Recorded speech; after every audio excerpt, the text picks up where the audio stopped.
Bonjour à tous et bienvenue sur boursicoté.com pour cette nouvelle analyse technique Forex et matières premières avec une paire de devises euro-dollar qui se stabilise toujours dans ce range entre 1.1260 et 1.1370. Il n'y a quasiment plus de volonté directionnelle sur cet actif, donc on est ici dans une phase de stabilisation. Globalement ça reste plutôt baissier depuis cette impulsion qui avait provoqué une cassure ici de la zone des 1.1490. Depuis on voit que c'est bien cette zone ici des 1.1370 qui fait office de résistance, et lorsque l'on observe ici les retracements de Fibonacci, on reste bien ici sous le retracement à 38,2%.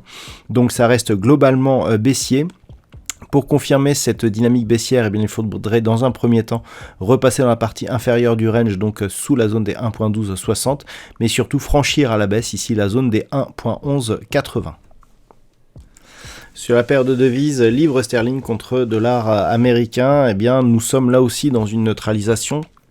Donc la paire de devises qui a franchi ici depuis quelques jours, cette zone ici des 1.3284 s'est stabilisée sous cette zone avec comme support ici la zone des 1.3180. Donc globalement nous sommes là aussi dans une dynamique baissière d'un point de vue moyen terme, ce notamment depuis la rupture ici de cette zone des 1.3360 qui a validé donc l'inscription de nouveaux points bas significatifs.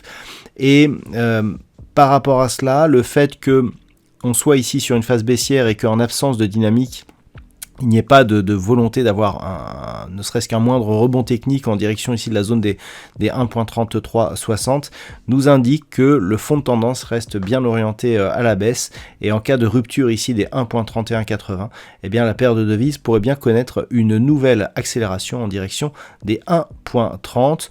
Nous avons ici des niveaux définis, par exemple la prochaine zone de support majeur qui se situe à 1.3080.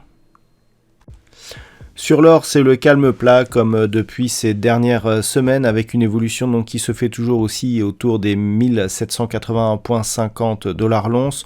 On le voit ici au niveau de la course des bandes de Bollinger qui évoluent de manière quasi horizontale, une moyenne mobile 20 exponentielle qui oscille ici autour de la zone des 1781,50.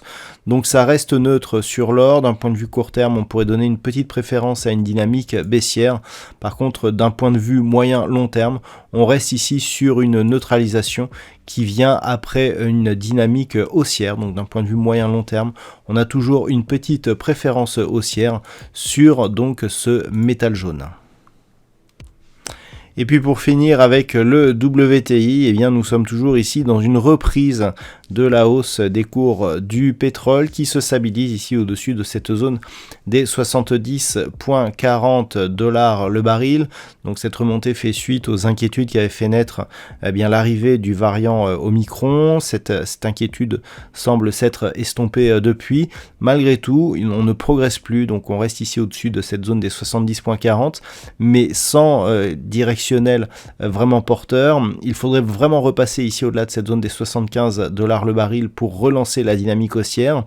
Tant que nous restons ici dans cette zone, on reste au final dans une impulsion qui est baissière, puisque par rapport à cette dynamique, on est toujours en dessous. Un retour par exemple sur la zone des 65,20 pourrait anticiper une cassure et donc une nouvelle accélération baissière sur le baril de pétrole, alors que ce n'est que sur une hausse ici au-delà des 75 $ le baril, que l'on pourrait passer dans une phase de neutralisation donc de cette dynamique très court terme, voire reprendre la dynamique haussière d'un point de vue moyen terme. Voilà donc ce que l'on peut dire sur cette analyse technique Forex et matières premières. Je vous souhaite une bonne soirée et on se retrouve dès demain pour d'autres analyses techniques, toujours sur le site boursicoté.com.